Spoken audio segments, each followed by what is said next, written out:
Diqqət, sizinlə işimiz var. İş qurma, mövcud biznesini böyütmək, karyerasında irəliləmək istəyənlər üçün Nərmin Aşurzadə ilə idarə etmənin əsasları başlayır. Salam, hər vaxtınız xeyir olsun. Bugünkü həmsöhbətim Azərbaycan Respublikası Prokurorluğunun əməkdaşı və 1-ci yüksəliş müsabiqəsinin qaliblərindən biri olan Orxan Qazızadədir.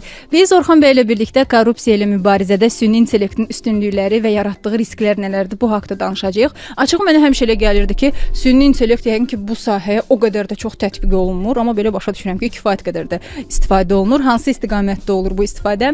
Bunu mütləq müzakirə edirik və həmçinin də yüksəlişdə qalib gəlmək üçün nəyi bilmək lazımdır. Bu haqda da suallarım olacaq. Müzakirəmizə siz də qoşula bilərsiniz. Telefon nömrələrimiz açıqdır. Söhbətə sən də qoşul. Telefon nömrəsi 012 404 11 22.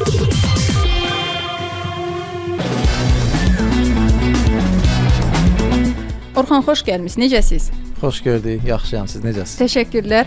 1-ci yüksəliş müsabiqəsindən sonra xeyli vaxt keçib əslində. Bu istiqamətdə nə dəyişib həyatınızda, karyeranızda? 1-ci yüksəliş müsabiqəsi 2019-cu ildə başlamışdı Cənab Prezidentin sərəncamı ilə və 2021-ci ildə o vaxt yekunlaşdı. Müəyyən fasilələrlə və üzərindən artıq özünüz də dediyiniz kimi xeyli vaxt keçib. Bir çox dəyişikliklər olub, həm yeni tanışlıqlar, həm iş sahəsində müəyyən dəyişikliklər. Belə deyərdim, əsas da deyərdim ki, yeni tanışlıqlar və artıq bu özümdə də kəşf etdiyim, əvvəllər bəlkə də görmədiyim müəyyən xüsusiyyətlər oldu ki, bu müsabiqə çərçivəsində onlar mənim üçün də sürpriz oldu. Siz müsabiqəyə qatılanda artıq prokurorluqda çalışırdınız, yoxsa müsabiqədən sonra oldu bu? Bəli, prokurorluqda çalışırdım. Mən artıq 2010-cu ildən prokurorluqda çalışıram. Sadəcə olaraq başqa idarədə çalışırdım. 2019-cu ildə mən Bakı şəhər prokurorluğunda çalışırdım. Müsabiqə gedişində təxminən 2020-ci ildə bəli. Və mən baş prokuror yanında korrupsiyaya qarşı mübarizə baş idarəsinə keçdim, iş yerimi ora dəyişdim. Təbii ki, bu da baş prokurorluğun tərkibindədir. Ümumiyyətlə prokurorlar nə iş görür? Onlarla polislərin iş bölgüsü necə olur? Prokurorlar təbii ki, polislər ümumi götürsək hüquq mühafizə orqanları kimi baxa bilərik hər iki quruma. Lakin kifayət qədər prinsipial fərqlər var fəaliyyətdə. Əsas da əgər biz cinayət qanunvericiliyi tərəfdən məsələyə baxsaq, araşdırma predmetləri, törədilən cinayətlərin ağırlıq dərəcəsinə, kateqoriyasına, ictimai əhəmiyyətinə görə, ictimai təhlükəliliyinə görə dəyişilir. Yəni belə götürək, Cinayət Məcəlləsinin müvafiq maddələri vardır ki, bunlara polis tərəfindən araşdırılır, digər maddələr isə ağırlıq dərəcəsinə görə və s. prokurorlar tərəfindən araşdırılır. Lakin prokurorların təkcə, yəni prokuror dedikdə yalnız istintaq deyil, həm də nəzarət mexanizmi var. Ümumiyyətlə istintaq orqanlarının istər polis, istər digər hüquq mühafizə orqanlarında aparılan bütün istintaqlara nəzarət mexanizmi prokurorluqdadır. İndi siz nəzarət edirsiniz, yoxsa daha çox istintaqla məşğul olursunuz? Mən əvvəl Bakı şəhər prokurorluğunda çalışanda nəzarət edən orqandaydım, prokurorluqdakı istintaqa nəzarət. İndi isə artıq başqa bir sahəyə keçmişik. İndi sırf korrupsiyaya qarşı mübarizə sahəsində. Aydındır. Bax, bu sahədə çalışmaq üçün, yəni bizdə belə ixtisas yoxdur da, gedib orada oxuyasan, sonra prokuror olasan. Yəqin ki, hüquqşünas olmaq lazımdır, daha sonra oradan bura gəlirsən, yoxsa başqa istiqamətdə də oxumaq olar. Elə dediyiniz kimi ali hüquq təhsili vacibdir prokurorluqda çalışmaq üçün. Sırf prokuror təhsili deyə bir təbii ki, anlayış yoxdur. Hüquqşünaslıq ixtisası üzrə təhsil almış ali təhsilli vətəndaş, Azərbaycan Respublikasının vətəndaşları prokurorluq orqanlarında çalışa bilərlər. Bu sahədə çalışmaq üçün insana hansı bilik, bacarıq lazımdır? Spesifik sırf hüquq təhsilindən başqa təbii ki, müəyyən bacarıqlar, yəqin ki, siz yumşaq bacarıqlar deyirsinizsə, olar. Burada çox bacarıqlar lazımdır. Bu biraz deyərdim ki, universal, hətta deyərdim bəzən mən özüm üçün düşünürəm ki, yəqin ki, prokurorluğun müstəntiqi bir universal bir insan olmalıdır. Çünki o həm çoxlu məlumatlarla işləməyi bacarmalıdır, həm kommunikasiya bacarıqları olmalıdır. Çünki müxtəlif tipli, müxtəlif psixoloji xarakteri olan insanlarla işləyir. Həm də o stres vəziyyətində, çətin vəziyyətlərdə işləməyi, qərar qəbul etməyi, sərbəst qərar qəbul etməyi bacarmalıdır. Çünki hər cür şəraitə düşə bilər. Prokurorluq əməkdaşı yalnız kabinetdə oturub sənədlərlə işləmir, hadisə yerində olur, insanlarla əlaqədə, kontaktda olur, çətin vəziyyətlərə düşə bilər. Bu vəziyyətlərə hazır olmalıdır. Bu da təbii ki, insanda psixi dözümlülük, bacarıqlıq və hər cür emosional vəziyyətlərdə soyuqqanlığı qorumağa bacarmaq. Çox çətindir qabiliyyəti bunlar. lazımdır. Siz prokuror olandan sonra bu bacarıqlar daha çox inkişaf etdi ya əvvəlcədən üzərində çalışırdınız? Təbii Çünki ki, bunlar həm də yüksəlişdə sizə sonra köməyə gəldi. əlbəttə, yadımdadır, mənə bu sual bir dəfə də verilmişdi. Mən deyərdim ki, sırf prokuror 2010-cu ildən əgər geri dönüb baxsaq, artıq üzərindən kifayət qədər vaxt keçib. Mən bir gənc prokurorluq əməkdaşı kimi, stajyor əməkdaş kimi işə başlayanda deməzdim ki, bu xüsusiyyətlərin hamısı məndə var. Bu xüsusiyyətlərin insanda əvvəldən olması da təbii ki, real deyil, mümkün deyil hamısının. Lakin işlədikcə, prokurorluqda təcrübə topladıqca, müxtəlif vəziyyətlərə düşdükcə deyərdim ki, daha çox bu formalaşır insanda. Nəinki əvvəldən. Yumşaq bacarıqlar ümumiyyətlə mən deyərdim ki, əvvəldən formalaşması bəzi ola bilər ki, müəyyən insanın özünün fərdi keyfiyyətlərinə əlaqədar ola bilsin, amma əvvəlcədən bütün bu xüsusiyyətlərin olması, xüsusən də bu emosional vəziyyətlərdə soyuqqanlığı qorumaq, çətin vəziyyətlərdə qərar qəbul etmək, bu deməzdim ki, əvvəldən ola bilər insanlarda. Mən bu mövzunu araşdıranda, sizinlə efirə hazırlaşan zaman belə fikirlərlə qarşılaşırdım ki, korrupsiya ilə mübarizənin əslində ən effektiv yolu korrupsiya psixologiyasının dəyişdirilməsidir. Doğrudan da belədir. Siz nə düşünürsüz bu haqqda? İndi bunu da müzakirə edəcəyik. Çox qısa reklam fasiləsindən sonra müzakirəmizə siz də qoşula bilərsiniz. Telefon nömrələrimiz açıqdır. Nərmin Aşurzadə ilə idarə etmənin əsasları davam edir. İş işdən keçməmiş dinləyin. Azərbaycan Respublikası Baş Prokuroru yanında Korrupsiyaya qarşı mübarizə baş idarəsinin əməkdaşı Orxan Qazızadə studiyamızda qonaqdır. Onunla birlikdə korrupsiya ilə mübarizədə süni intellektin üstünlükləri və riskləri haqqında danışacağıq. Həmçinin Orxan birinci yüksəliş müsabiqəsinin qaliblərindən olduğu üçün təbii ki, bu mövzuda suallarımız olacaq. Amma biz orada qalmışdıq ki, korrupsiya ilə mübarizənin ən yaxşı yolu bu psixologiyanın dəyişdirilməsidir, maarifləndirmə işlərinin aparılmasıdır, yoxsa başqa üsullar da var? Elə düz buyurursunuz. Əslində ən yaxşı yolu, lakin deyərdim ki, ən bəlkə də uzun müddət tələb edən, nəticəni bəlkə də indi görməyəcəyimiz, lakin müəyyən bir müddət sonra görə biləcəyimiz yollardan biri də psixologiyanın dəyişdirilməsi, yəni cəmiyyətdə korrupsiyaya qarşı dözümsüzlük anlayışının yaradılmasıdır. Mən deyərdim ki, bu sahədə fəaliyyət var, davam edir, Azərbaycanda gedir. Həm belə deyərdim, həm hüquqi cəhətdən, həm institusional aspektlərdə, yəni müvafiq qurumlarda da bu proses gedir. Dövlət tərəfindən tənzimlənməklə. Onu da qeyd edim ki, Azərbaycan Respublikasında korrupsiyaya qarşı mübarizənin gücləndirilməsinə dair 2022-26-cı illər Milli Fəaliyyət Planının planına görə prioritetlərdən biri də məhz bu sahədir, yəni cəmiyyətdə dözümsüzlük yaradılması, bu psixologiyanın yəni dəyişdirilməsi başqa adla desək. Bu da təbii ki, nələrdən keçir? Müvafiq təlimlərin keçirilməsi, həm dövlət, həm özəl sektorda çalışan işçilərlə, səhiyyə təhsil sahəsində çalışanlarla, eyni zamanda təhsil sahəsində, yəni ki, tələbələrlə, şagirdlərlə bu yöndə, bu istiqamətdə təlimlərin keçirilməsi, ictimai, sosial şəbəkələrdə deyərdim, mediada bu maarifləndirici məlumatların verilməsi və s. Bu təbii ki, ümumi psixologiyanın dəyişdirilməsində mühüm rol oynayır. Bax, siz qeyd edirsiniz ki, bu yaxşı üsuldur, amma xeyli vaxt alan bir məsələdir. Məsələn, bu gün əgər bu tədbirlər həyata keçirilirsə, neçə il sonra, hansı nəsildə artıq bunun nəticələri görünə bilər? Əgər sırf maarifləndirməni götürsək, təbii ki, bugün gənclərə, şagirdlərə, tələbələrə keçirilən təlimlər təbii ki, onların artıq sərbəst iş həyatına atılacağı illərdə öz bəhrəsini verəcək. Düzdür, şagirdlər, tələbələr də artıq bir cəmiyyətin bir üzvü kimi onlar da aktiv insanlarla kommunikasiyada olur, ünsiyyətdə olur, təmaslarda olur, amma təbii ki, onların sərbəst qərar qəbul etmək, dövlət və bələdiyyə üzvləri ilə, digər orqanların əməkdaşları ilə kontakta keçməsi, onların özlərinin və yaxud da qərar qəbul etməsi artıq onların müəyyən yaş həddinə çatdıqdan sonra bu da təbii ki, müəyyən illər tələb eləyir. Amma təbii ki, təkcə maarifləndirmə ilə biz belə deyim, çərçivələndirmirik prosesi. Dövlət tərəfindən daha belə deyim, vacib addımlar, daha qısa müddət ərzində reaksiya verilən addımlar atılır ki, bunlar da öz bəhrəsini daha qısa müddət ərzində verir. Məsələn, qanunvericilikdəki çəkindirici funksiya, yəni cəza mexanizmləri, preventiv tədbirlər, bunlar da öz bəhrəsini sözsüz ki verir. Bu proseslər deyərdim ki, paralel getməlidir. Həm maarifləndirici təlim prosesləri, həm də dövlət tərəfindən tənzimlənən, həm qanunvericilik çərçivəsində, həm institusional şəkildə, yəni müəyyən qurumlar tərəfindən. Məsələn, korrupsiya qarşı mübarizə üzrə komissiya var. Bu komissiya fəaliyyət göstərir. Bu komissiya korrupsiyaya qarşı mübarizə sahəsində qanunvericiliyin tətbiqinə nəzarət edir. Eyni zamanda dövlət qurumlarının və özəl və dövlət və özəl sektorlar arasında əlaqəni tənzimləyir. Eyni zamanda Baş Prokuror yanında korrupsiyaya qarşı mübarizə baş idarəsini göstərə bilərik. Bu idarə təbii ki, sırf korrupsiyaya mübarizə özü ixtisaslaşmış qurumdur. Bu kateqoriyaya müraciətlərə, şikayətlərə, daxil olan məlumatlara baxır, araşdırır. Eyni zamanda bu cür cinayətlərin istintaqını aparır və eyni zamanda preventiv tədbirlər görür. Bunlar isə qeyd etdiyim kimi institusional tərəfdən, yəni qurumlar tərəfindən aparılan edilən tədbirlərə nümunədir. Orxan, ümumiyyətlə korrupsiya ilə rüşvət bunlar sinonimdir? Yox deməzdim. Belə deyərdik, rüşvət anlayışı korrupsiya kateqoriyasının içində bir subkateqoriyadır. Yəni ki, rüşvət də korrupsiyadır, amma yalnız ondan ibarət deyil. Korrupsiya daha geniş anlayışdır. Korrupsiya dedikdə ümumiyyətlə vəzifəli şəxslərin öz vəzifələrindən şəxsi mənafeləri üçün bu və ya digər formada istifadə etməsini nəzərdə tutur. Əgər bu cür yanaşsaq məsələyə, təbii ki, yalnız rüşvət almaqla yekunlaşmayacaq.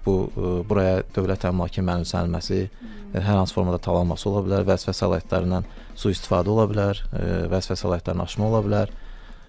Bunlar hamısı cinayət məcəlləsində tənzimlənir. Ayrıca bir fəsil ayrılıb vəzifə cinayətləri ilə bağlı. Bunlar hamısı ümumi götürsək, yəni vəzifə saxtakarlığı və s. korrupsiya cinayətləridir. Və bunun cəzası bəs necə müəyyənləşir? Məsələn, bu aşkarlanandan sonra bu insanları nə gözləyir?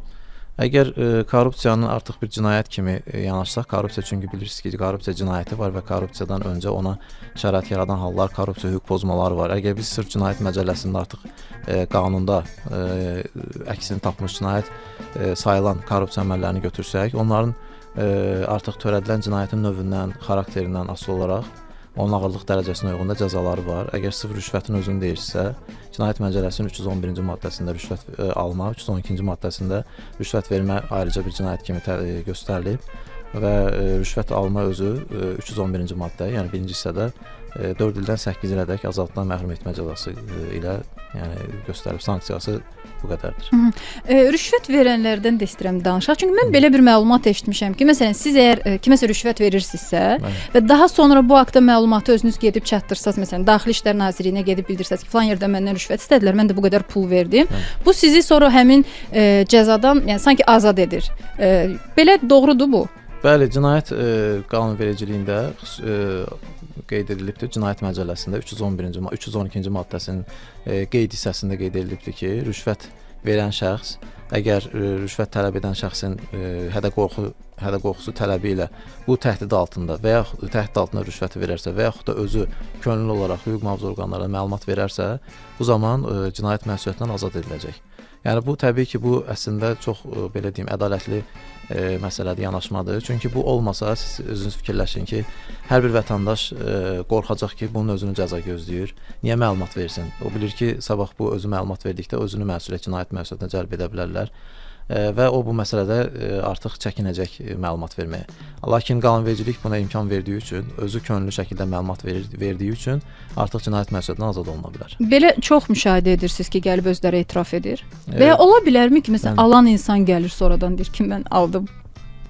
Açığı alan insanın gəlib mən aldım sonradan deməyinə rastlaşmamışam. Təbii ki, araşdırma gedişatında özünü etiraf etməyi başqa, amma sırf gəlib yəni müraciət etməsi.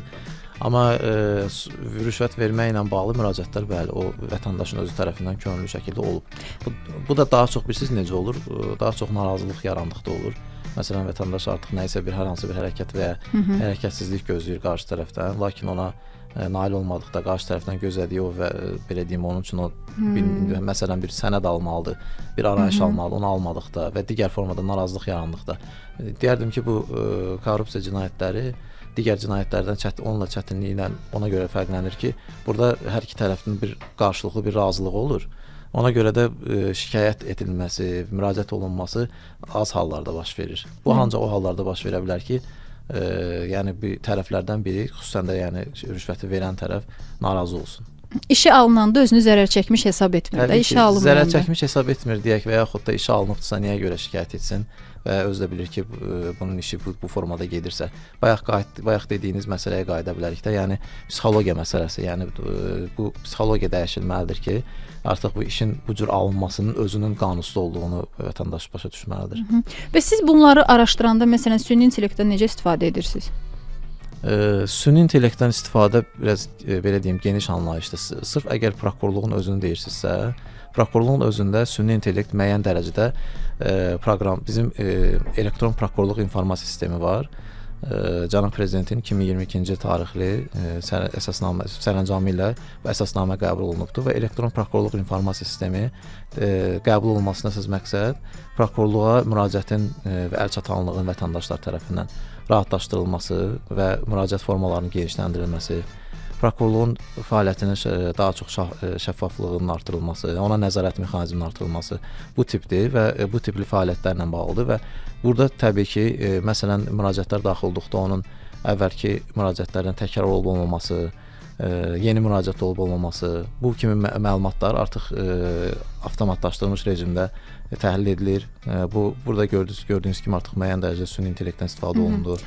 Amma məsələn araşdırma prosesində məlumatlar nə qədər həqiqəti əks etdirir və s. burada hələ ki süni intellektdən istifadə edilmir. Araşdırma prosesi əgər sırf bunu deyirsə, məsələn, ibtidai istintaq dövründə, bəli, bu biraz bilirsiniz necə, bunun süni intellektin istifadəsinin pozitiv və neqativ tərəfləri də var. Burada risklər var, çünki onu bilmənalı olaraq biz süni intellektə hələ ki etibar edə bilmərik. Burada çünki bunun nəticəsində bir insan həyatından, bir insanın əgər təqsiri təbii ki sübut olunarsa, onun məsuliyyətə cəlb olunmasına və s. söhbət gedir. Amma süni intellektdən nə zaman istifadə oluna bilər və bəlkə də müəyyən dərəcədə istifadə olunur. Bu da çox həcmli materialların öyrənilməsi zamanı ola bilər və çox həcmli maliyyə əməliyyatlarının öyrənilməsi zamanı ola bilər.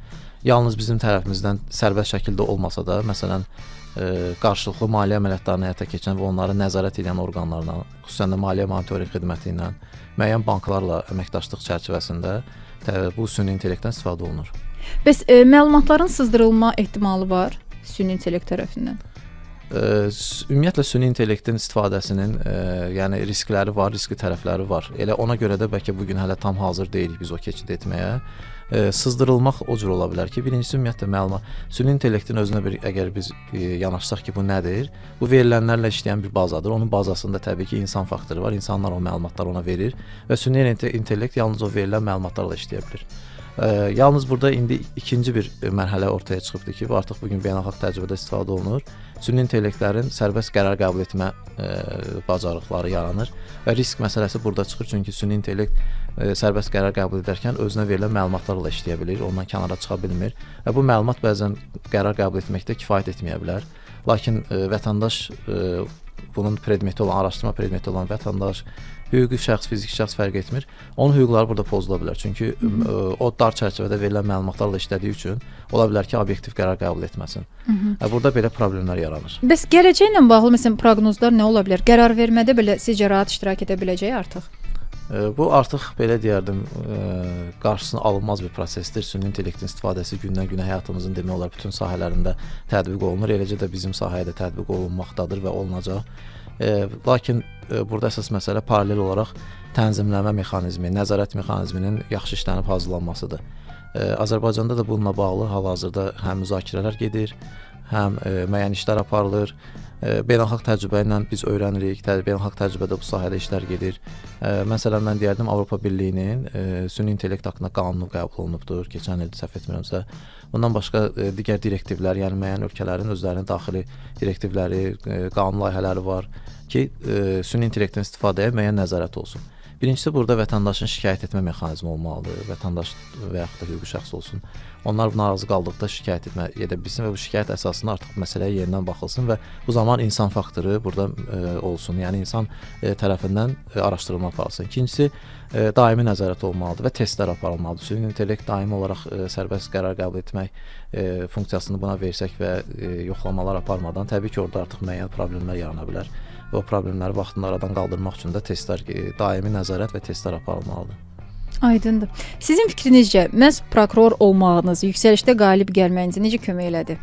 Çəkinirdilər sizdən komanda yoldaşlarınız yoxsa?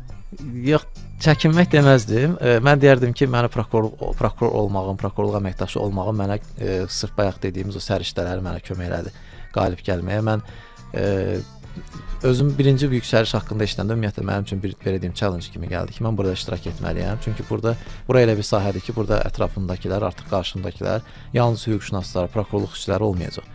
Fərqli sahələr olacaq və fərqli sahənin insanlarla üz-üzə gələcəm.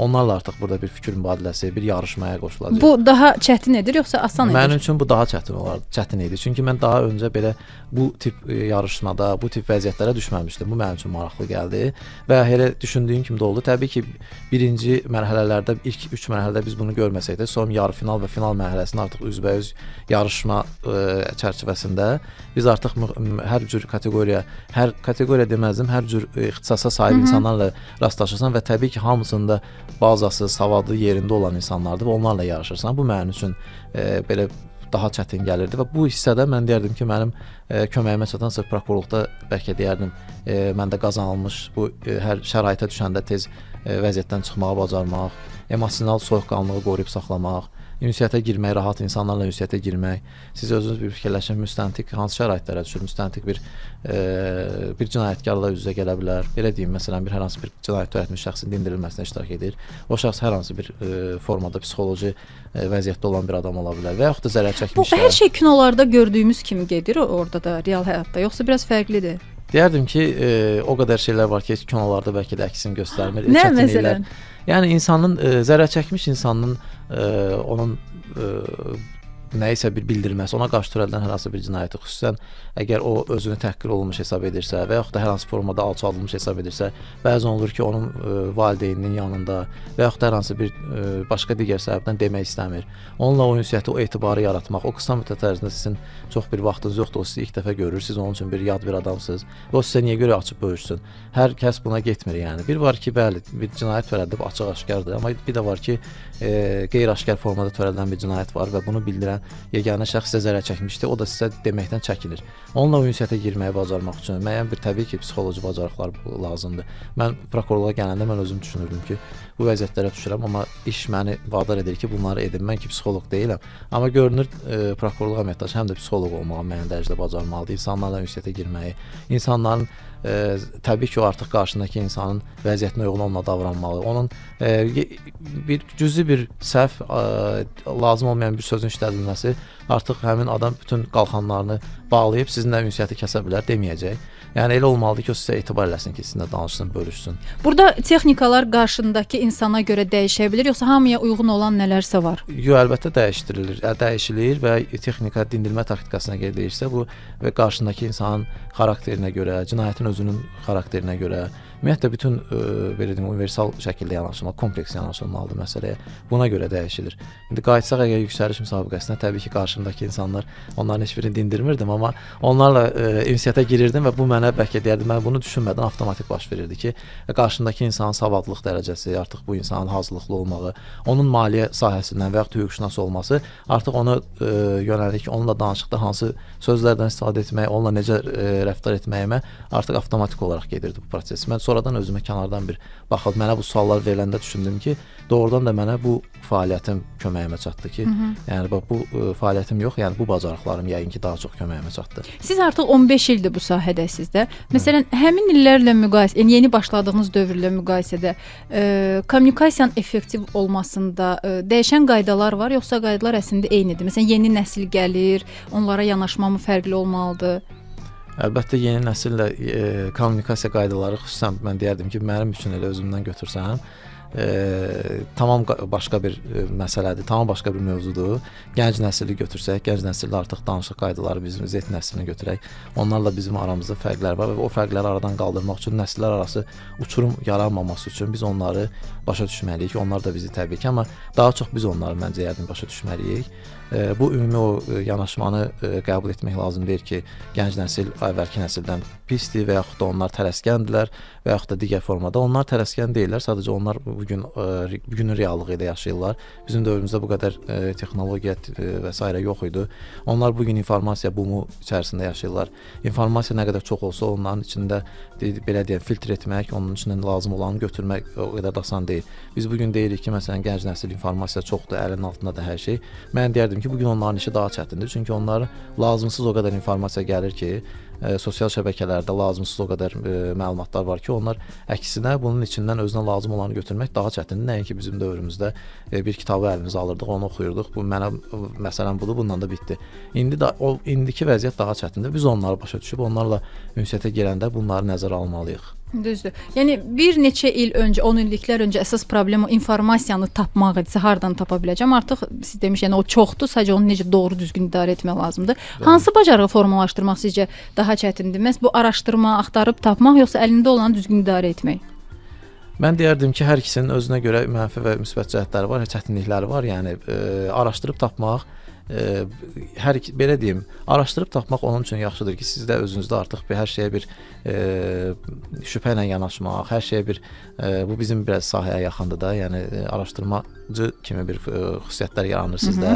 Amma məlumat da çox olanda hər məlumat bir işə yaramır. Məsələn, bizə yüksəliş müsabiqəsində indi xatırlamıram, ya yarı finalda, ya final mərhələsində müəyyən tapşırıqlar verilirdi və bu tapşırıqlardan bəzilərində həddindən artıq çoxlu material təqdim olunurdu.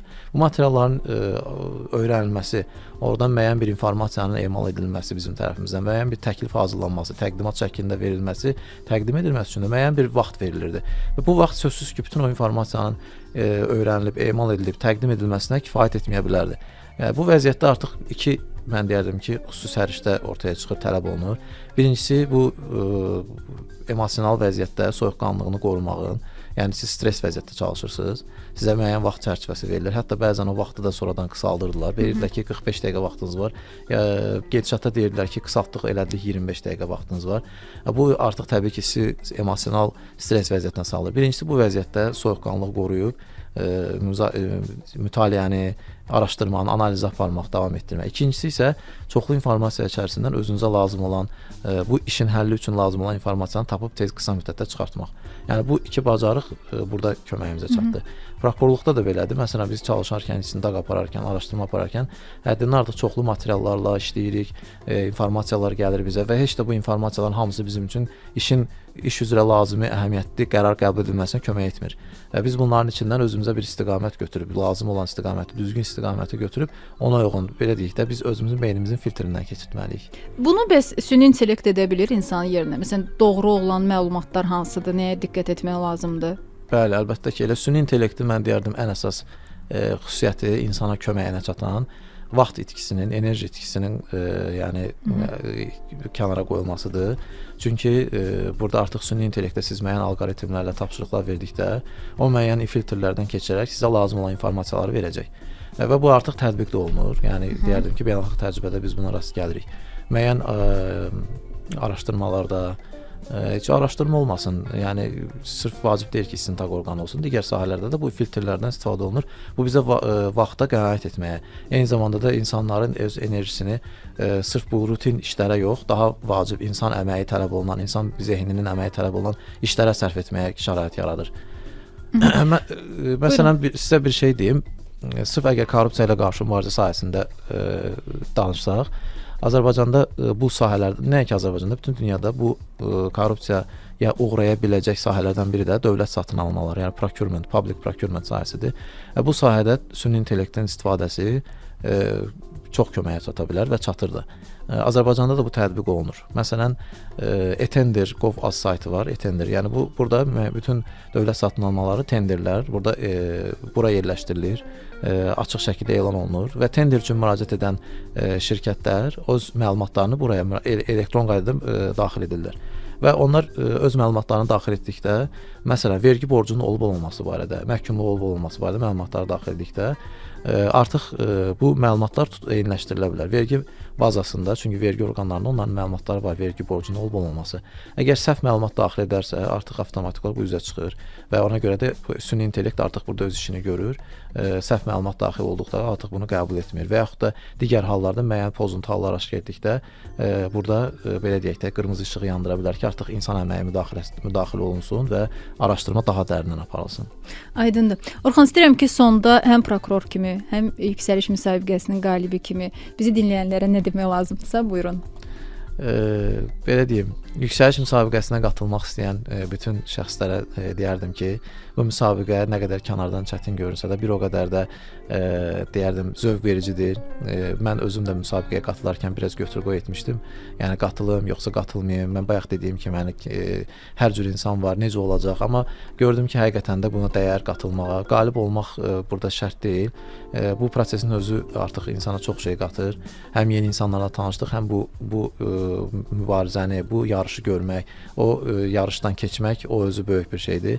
Və əgər gənc hüquqşünaslara isə müraciətim oldu ki, eyni zamanda prokurorluq əməkdaşlarına daim özlərində çalışsınlar. Qanunvericilik bilirsiniz ki, tez-tez dəyişilir, tez-tez yeniliklər olur.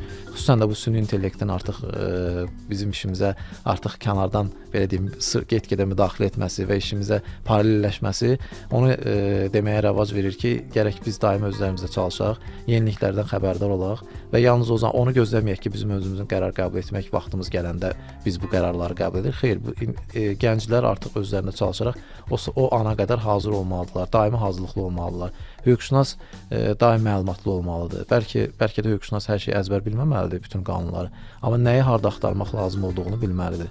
Onun üçün də yəni daimi aktuallığını qoruyub saxlamalıdır. Aydındır. Təşəkkür edirəm bir daha sizə gəldiyinizə görə. Mən sonda bir daha xatırladım ki, bugünkü həmsöhbətim Azərbaycan Respublikasının Baş Prokuroru yanında Korrupsiyaya qarşı mübarizə baş idarəsinin əməkdaşı Orxan Qazazadə oldu. Orxan həmçində 1-ci yüksəliş müsabiqəsinin qaliblərindəndir və biz onunla birlikdə bugün hər iki istiqamətdə müzakirəmizi apardıq və artıq yekunlaşdırırıq.